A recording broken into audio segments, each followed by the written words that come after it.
l'électricité. Tu fais monter ma tension pour pas tomber dans la lubricité. Faudra que je fasse attention. Tous les soirs tu m'allumes, le matin tu m'éteins. Mais même si tu dois tout faire sauter, Bon, fais-moi qu'est-ce qui va pas l'électricité. avec ces consommatrices? Alors, comment les appelle-t-on d'abord?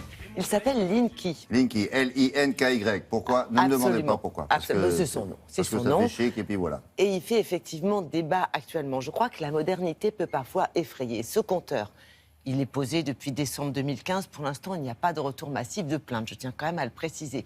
Il a été conçu, vraiment, il a fallu plusieurs mois pour le concevoir.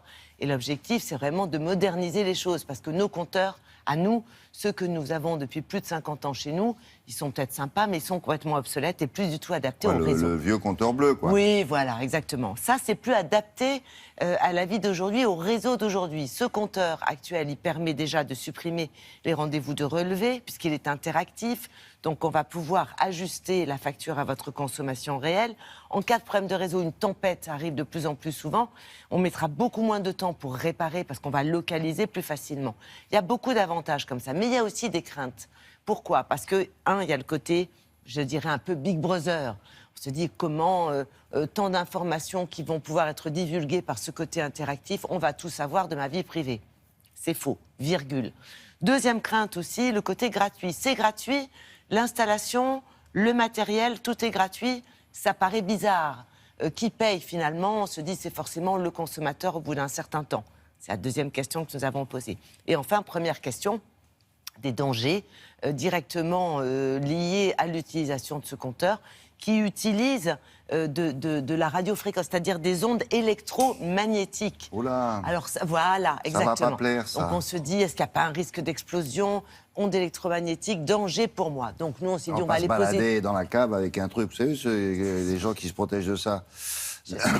Les casques ou les... Oui, mais je pense que c'est pas utile. D'accord, C'est bon, pas allez, utile. on y va, alors. On s'est rendu sur place, on a posé toutes les questions qui fâchent. Voici les D'accord. réponses.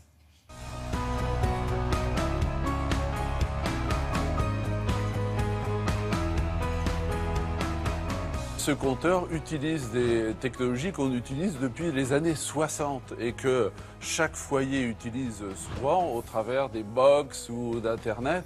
Donc nous, on utilise le courant pour transporter des messages. C'est donc absolument pas dangereux. Et d'ailleurs, ceux qui nous reprochent d'utiliser cette technologie en faisaient l'apologie dans les années 2000 quand le Wi-Fi est apparu. Il n'y a aucun risque d'explosion, de magnétisme ou je ne sais quoi. Et il faut savoir qu'ici, dans ce laboratoire, nous faisons plus de 200 à 300 tests pour justement protéger les consommateurs de tous les dangers qui pourraient survenir. Et là, vous avez le plus grand laboratoire d'Europe, que beaucoup de gens nous envient pour cela.